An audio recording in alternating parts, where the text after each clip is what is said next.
Welcome to The Unhinged. Unhinged. Unhinged. The Unhinged Potty. Welcome to the Unhinged Potty. I am Rasi, and today on the podcast with me is my friend Betty. Hi, Betty. Hey, Razzie. So Betty's probably not her real name, but we'll call her Betty for the episode today because she was kind enough to do this for me, and I'm very grateful. Thank you. Thanks for having me on here. And as I think I have a pattern, she is a decade younger than me too. Am I actually a decade younger? Yeah, you're 28. Doesn't feel like it. Yeah. Oh my god. 38. Do you mean to say I'm more childish? Probably. Yeah, I think so. Your taste in men. I'm joking. I needed that, I think. I needed the reminder. I'm grateful, thanks. So for today's topic, we have beauty. Tell me, your age group saw beauty very differently than mine did. I think you guys had access much sooner than I did too, and more awareness. Like at 28, I did not look like this at all. Like no, none of this. You take care of yourselves much better in your 20s. We were struggling, finishing uni courses, getting married, and what have you. Yeah. So yeah, our priorities were different. Yeah. But what was your experience having grown up here in Australia and being a woman of color? Well, I was born and raised in Singapore, first and foremost. And I feel like, I'm not sure if it's still like that in Singapore, but growing up, I always felt the need to stay in the shade, stay fair. Yeah. Yeah. Going out, I used to play tennis competitively, and my mother would not let me go out without sunscreen on. Oh. I mean, sunscreen is good. Well, I mean, like a bucket of sunscreen. And her reason being, you don't want to get dark. And that's crazy because when I came here 10 years ago, I saw all these people walking around tanning in the beaches. And I had my big sun hat on, a gallon of sunscreen on my body. I was like, people want to get tan. The white people want to get brown. Yeah. I'm like, Yeah. You're so right. When I came, my first instinct was that the Australian sun is so hot, I need to go around with an umbrella. And the only people I used to see carrying an umbrella used to be Chinese and Indians. Like, that's literally a thing. We don't want to turn dark. I stopped using umbrellas for that reason because, I wanted to blend in so much. Oh, I was that like, too.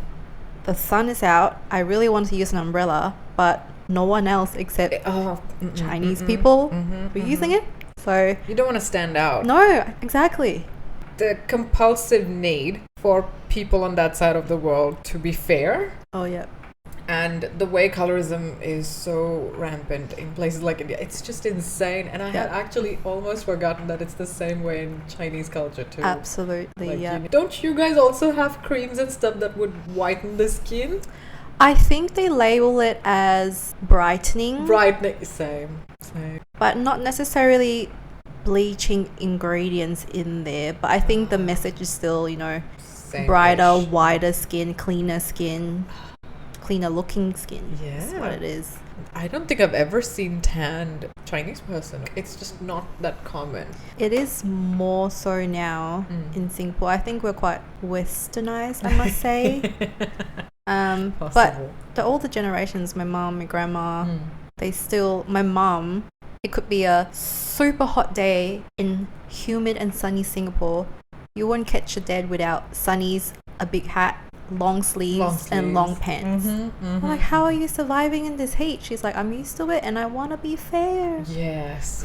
The way beauty is just not anybody's friend. I don't know, is cosmetic procedure very common in Chinese culture or basically in Singapore? Because I think Singapore has its own subculture. Not entirely Chinese, not entirely Brit, Yeah. but quite unique. Yeah, my observation is that they follow trends in Korea. And I think we all know that Korea is a plastic surgery capital in the world or something. Yeah, which reminds me, when I went to Busan in 2018 or something, I met a girl who had moved there with her army husband.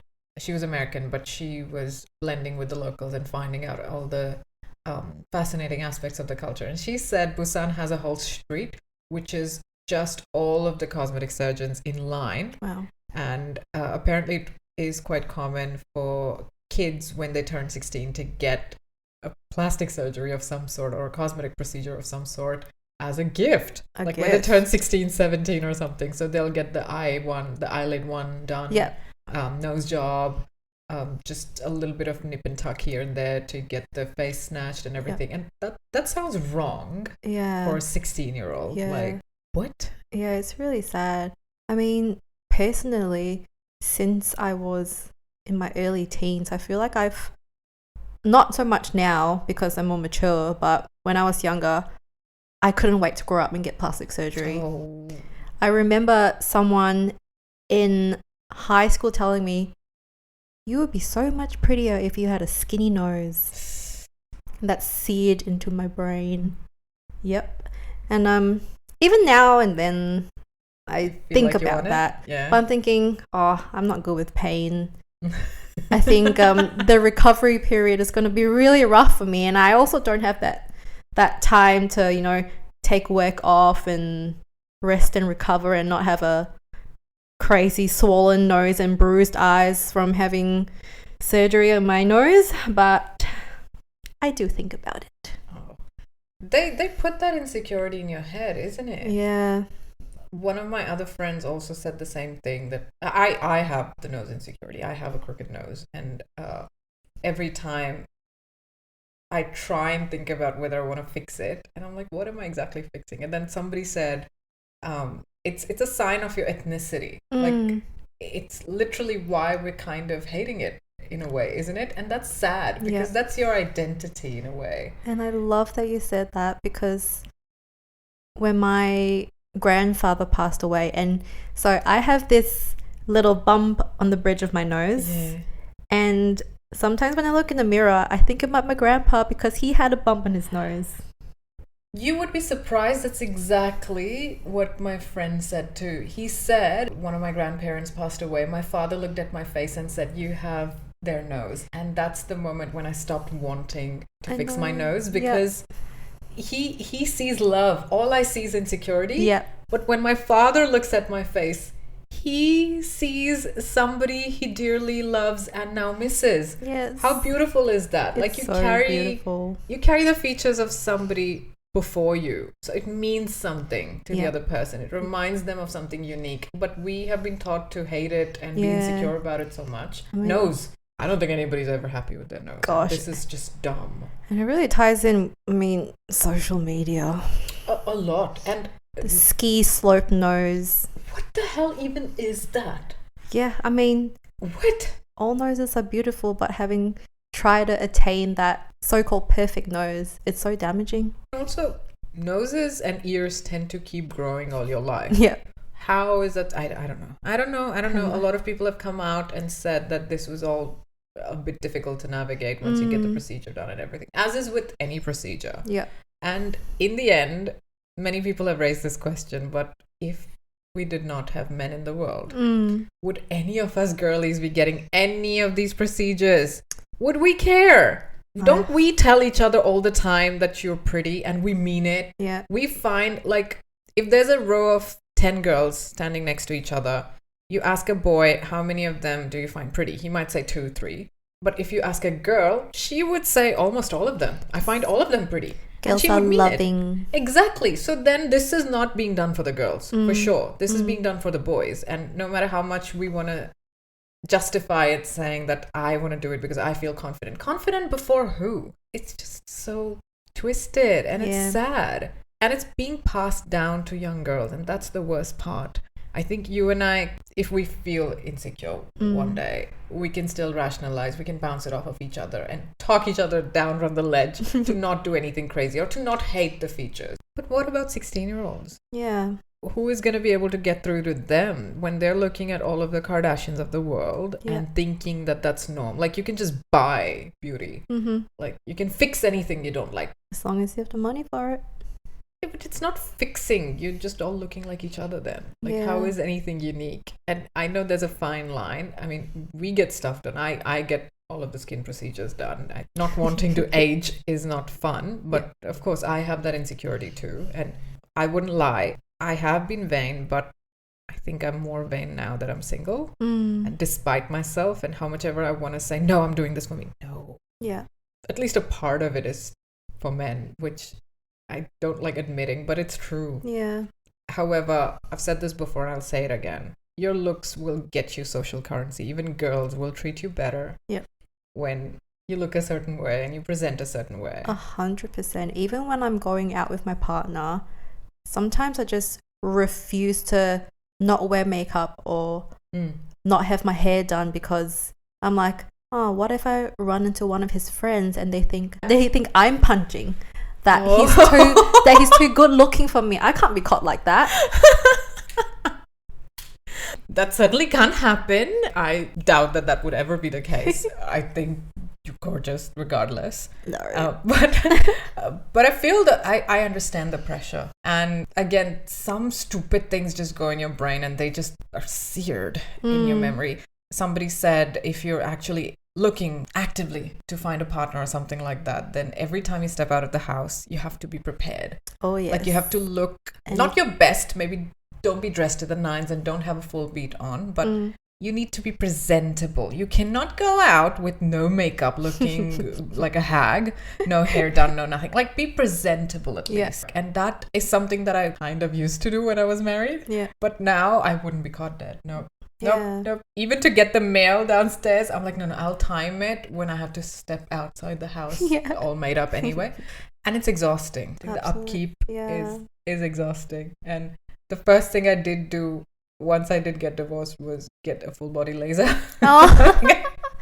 Honestly, laser is so good. Yeah, it needed life changing. It had to save time. And there's a lot of Desi girls who said that because some genes tend to have more hairy body.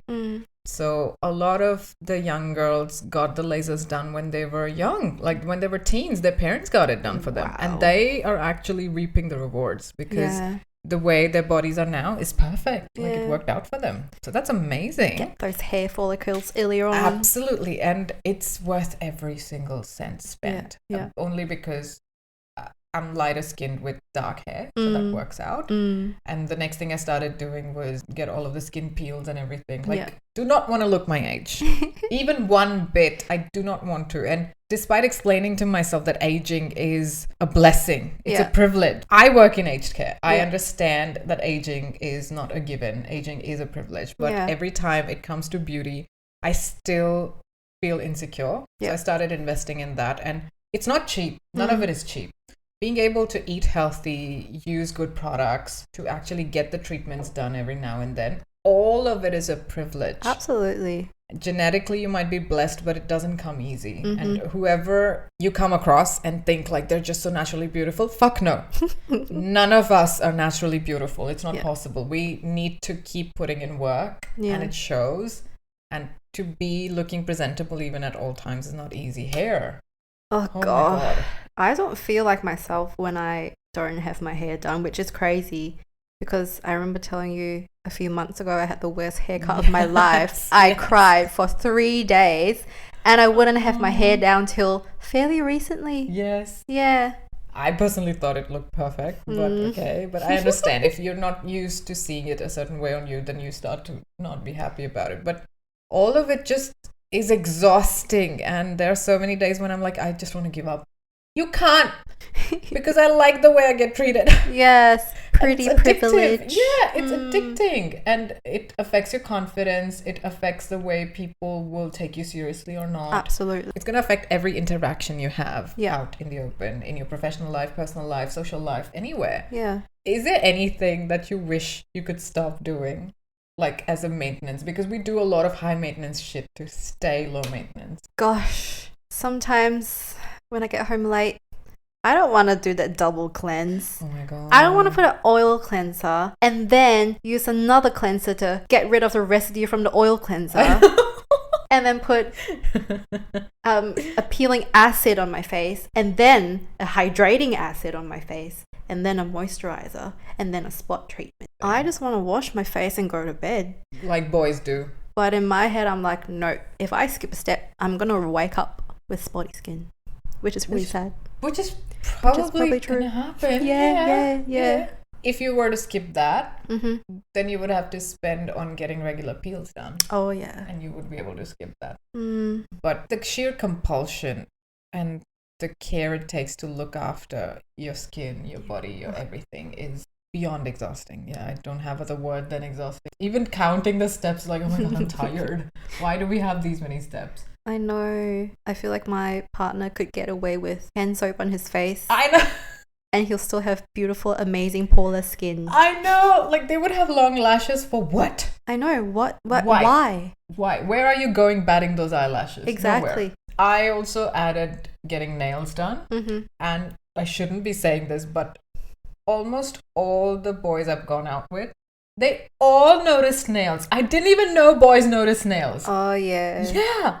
They Yep. all are like, oh, I like the length. This is nice. And Yeah. this color, it's nice. I'm like, okay, I didn't ask, but okay. Yeah. And like, these are pretty hands. And I'm like, shit, they notice. I wasn't even getting it done for them. yeah. But now it's in my head. Yeah. I didn't need it. I hate that. Getting your nails done makes you look and feel more put together and polished. That's what my thought process was. That's why I started getting them. And it genuinely does affect. Like, every time I look, if my hands are looking done, I feel like, yep, I'm put together. Yeah. Put together is the right word. Yeah. Like, you have your brows done and your lashes look nice and your nails are done. Done. Yeah. Like, between hair and makeup, if you had to choose just one, you could only do one. Which one would you always go with? That's difficult. No, actually, it's not. I have noticed this. Like, if your hair is done, you could get away with not doing makeup. Hands down. If your hair is put together, you could get away. But the other way around, it would never work. I feel like I would go for makeup Oh, because really? I could put my hair up in a bun and have a No, but fully that's what beat I'm saying. face. Yeah, but that's what I'm saying. Like, even to have it in a bun, Yeah. it's still Doing doing something to your it. hair. That's what I'm Alright. saying. So you cannot get away with not doing your hair ever. Like, a full beat on even can't mask if your hair is looking frizzy and homeless. Yeah. It doesn't work. Yeah.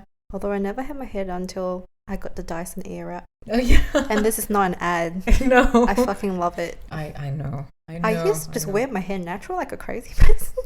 No, I could never. Like, I would look like a blow-dried cat, which also sucks. They're cute. Like, yeah, but all the effort it takes and all the time it takes, I don't understand what the fuck boys are doing with all of this time that they're Oh, yeah. saving. Oh, yes. Like, they should be geniuses or ripped with all of that time, honest to God, because the amount of energy and planning and shit it takes, like, even getting your nails done every month. Yeah. An hour, Oh, 2 God. hours, easily gone. Yep. Because the going, coming, waiting, removing previous one, putting on new, it's exhausting. Oh, it is. And before anybody tries to come at us and say, you don't have to do it. No. You have to. Because when you see the privilege it gets you, you will shut up and do it.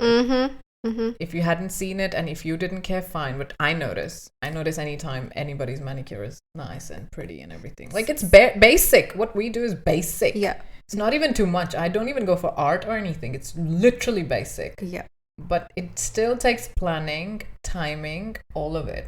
I also feel, people are not going to like this, I feel like the fillers and all of that are way common in some kinds of ethnicities compared to the other. Mm-hmm. Don't you think? Like, I think so too. I feel like certain features being sexualized is a lot more common in certain ethnicities and certain cultures. Yeah. I think Western cultures are seeing that pattern a lot. Uh-huh. But when I go to India, it's way more accepting. Even body types seem to be way more realistic. Yeah. And I think I was telling you the other day, I have always felt conscious of my breasts. Yeah. And growing up, I developed early, and oh my god, in a place like India, I used to constantly feel like I have to hide my body. Oh, that would be terrible. It was so scary, and you would find men staring at your chest shamelessly. Like, I was a kid, and there would be full-blown adult uncles staring. It disgusting. was so vile, That's so disgusting. vile. I would just go with the drape. Like, when I wear the Yeah. Indian stuff, you can put that drape around your chest, right? I would always have the drape covered, and Yeah. that's what the aunties and mothers were telling young girls too. They were like, no, cover your chest because people are gonna stare. It's just beyond vile. It is vile. So wrong. Yeah, it's so sad that we have to cover up or change ourselves, just be away from the prying eyes of gross men. Was so much. And My sister, she has massive boobs and Okay. also developed really, really early. Being in Singapore, I felt so overprotective because I'd be like, oh, you need to wear a Singapore? bigger t-shirt or maybe wear a sports bra to like make it not look as obvious because I don't want Men random staring, guys yeah. staring at you or I don't know, trying to talk to you. It's so sad. But is Singapore not? It's safe, but gross men everywhere. No, but in comparison, like when I go out here in Australia, I don't feel as unsafe Exactly. compared to India. So Yep. Singapore is kind of like that too. Like Australia is more safe than Singapore, you feel? Personally, I think so. Okay. As you do, you go on social media and you see this whole wave of people getting boob jobs. Yep. Now, boob jobs are different. They will make things look very different and things will stand up on their own. Oh yeah. Which is not natural. It's never gonna happen in real life. Like, nobody's chest is just perky. It needs support. Hello. Yeah. Gravity is a real thing. And I mean, physics is a real thing. When you have a smaller chest but bigger cups, it's and I'm not gonna explain. But my insecurity started to set in the last few years. And I was like, do I need a lift? Like, do I need to do something? Why aren't they perky enough? I'm like, what do I even mean enough? Yeah. Then I started to actually pay attention to the paintings, Mm-hmm. the old paintings. And if you also start to pay attention to TV, Yeah. anytime there are nude scenes or something, all their bodies are natural Yeah. and they look fine. They look like us normal people. Not everybody's ripped. Not everybody has a boob job done with like perky, perfect tits. It's not gonna happen. But the way social media will warp the ideas in your head, and if it's happening to me Yeah. at 38, imagine the impact it has on young girls. Yeah. They're gonna hate their bodies 100%. even while it's developing and even while it's not even done developing. Yeah. Like, it's scary. That was with me and the Kardashians and this whole wave of having a big butt. And I'm naturally very I have narrow hips and not much back there. So I've always felt so insecure about my lack of a butt. But that's the problem with glorifying one body type over the other. Yeah. There was this whole discussion around how there was one era where they glorified having bigger backsides. Mm-hmm. So then Kardashian went and got bigger backsides and everybody wanted to get a BBL. I wanted one. And I wouldn't lie, like I was also obsessed. I'm like, yes, it should happen. But then it was hypersexualization of black people. And at that time, this whole clan was dating and marrying and having babies with black people. That's true. And that's when they were like, no, this is what we're going to... It was all really messed up. yeah. And once they all started to get with white people instead, they all started to get rid of their BBLs. And this was, again, this was just a discourse. I'm just saying what I heard. And Yeah. it feels like it might be based on some truth. But then they started to get rid of all of the BBL. I mean, look at Kylie Jenner. All of these things, people forget that they look good on camera, but not in real time. A lot of the times.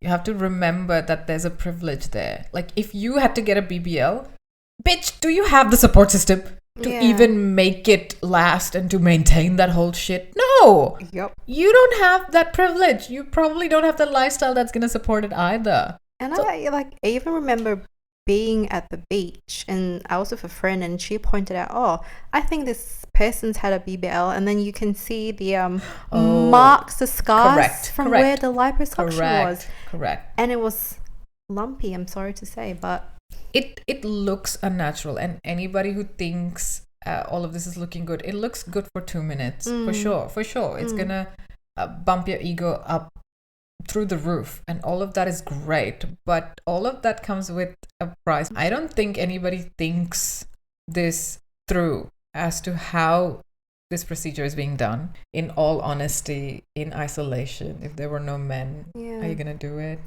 Yeah, it's always that little bit inside you that want some approval, I think.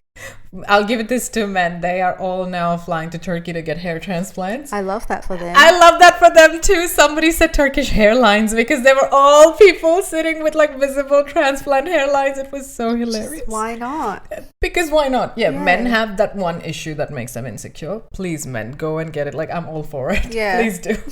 But maybe ease up on the veneers. Oh my God. The chunky ones. The ones that look like chiclets. Oh, yes. yeah. They look like piano keys. I'm gonna fall Oh, over. piano keys. Oh my God, that's bad too. That's another thing. And do you know how much veneers cost, by the way? I don't. I just know they're very expensive. I have a friend who is a dentist, and I was curious, so I checked with her. Around $2,000 per tooth. Per tooth. Per tooth. And you have many teeth. You have to get many teeth because God. they all have to match. So you have to get the whole front row done. That's gonna easily rack up to like 5 figures. Yeah. Goodness. Yeah. I actually really like the look of natural teeth. Yes, but sometimes they're really, really wonky and really jagged. So I understand Let's get the need. Invisalign. And on some people, no, sometimes that's not the only thing that's gonna work. Oh. So I have seen good results based on what people have shown me before Yeah. and after. Like my friend showed me her own work. Yeah. And she was like, sometimes it can make a world of a Oh, difference. absolutely. So I understand. But again, people just ran with it. Everybody in Hollywood has the same smile, and I find that so creepy sometimes. It is creepy. And I think so creepy. when people go with the more inexpensive veneers and they just go to some dodgy place and they end up with this terrible, all the same size, super artificially white, massive teeth, that's when it's just... But that's why it costs $2,000 per tooth. Yeah. Because you have to go in and out to make sure that it matches and that it fits the whole alignment and that it actually suits your face and it suits your smile too. And that's what they're paying for. Yeah. Like the amount of calculation and shit it takes, it's a Yeah. lot. So you can't do a You go to a shady job. specialist. Yeah. Yeah. You can't do it for cheap. The do it. things we do. But yeah, the things we do. The money we pay. I actually had a friend tell me that in her culture, women like to get lip fillers even when they don't have thin lips to begin with, because it's a sign of wealth, because you can get it done. Sounds about right, actually. That logic. You're literally doing it because you don't want to miss out and you don't want to be left out. Pretty much. That is so messed up too. If every female cousin, every female auntie is getting their lips. Why aren't we pressurizing men to get hair? Please, everybody, please. I already know hair transplant is not that easy. Yeah. And that's painful too, because we're compassionate, we're women, we understand. But yeah, I don't see nearly enough men panicking about their Yeah. hairline when they should. And also, Comparatively. I feel like men just have the privilege to, if they're losing their hair, to just go bald. If a bald man is so much more socially acceptable than a bald woman. Oh, never. Women are just not socially acceptable for anything less than perfect. And I feel like the definition of perfect keeps being thrown further and further. Oh, Because yeah. who the hell are these men of the society even idolizing anymore? Because it's very confusing. Every time I go out on dates, I try and bring up some intellectual discussion because that's how I connect. Yeah. And I've been fortunate that all the men indulge, and almost all the men I have talked to give me the same spiel. And they all are like, no, like natural beauty, and we don't like when women are wearing too much makeup, really long nails, I'm not liking. And Bitch, I'm you like, don't first of all- even know. Exactly. Yeah, you don't even know when people have stuff done. Do you understand what makeup looks like these Yeah. days? Not all of it is going to look in your face cakey. But then to argue back, a couple of them came back and they were like, no, it's very different. Like when they don't know how to not make it look cakey, Oh, yeah. I'll take it. Yeah. The way they're observing women for things. And they were like, no, we don't care if they are not really skinny. I think we care for personalities. And I feel like they desperately want to believe this. Yeah. But when it comes to actual moment of truth, they're all attracted to the same thing, which is Yeah. not even real. Just look at their Instagram following. Correct. They'll say one thing, but words are cheap. It's like, I like Words natural girls, but take Do a you look at understand your what natural following. is at this point? Exactly. Like, you don't do this. No, bitch, I have spent thousands of dollars on getting stuff done. Yeah. Your skin is so smooth, so natural. Your face Yeah. looks untouched. Yeah, it's untouched by fillers, but it's touched by other things like Yeah. the skin treatments, Yeah. which is expensive. Same thing with nails. And like, I don't think they realize that it takes work. So they want you to get the work done. but they don't want it to be too obvious. They don't want to be able to tell. Yeah. And that's where it starts to get messed up. I know. It's, I remember when someone said, I look nice and natural, but I'm like, I have my eyebrows tattooed. I'm wearing eyelash extensions. I'm wearing a blush. I'm wearing tinted lip balm. yes. Yes. Thank you so much for your time today, Betty. The sessions were fun and this was insightful. And I hope everybody else also enjoyed the discussion and the points of view. Again, if you have anything to add, to question, to even argue, please go ahead. I'm open. My DMs are open. Bring it on. We're happy to see other people's perspectives too. And we understand that this discussion has been done to death, but, well, it's still an ongoing issue. It's a prevalent issue. So there we go. Well, thanks for having me. I had so much fun. Thank you. Thank you. You're gorgeous. Don't you forget it. Bye. Bye. And that was the Unhinged Potty episode for today. I hope you enjoyed. Reach out to us on the Unhinged Potty across all of our socials. Give me your comments, give me any suggestions, tell me what you would like me to talk about next. Until then, bye. The Unhinged Potty.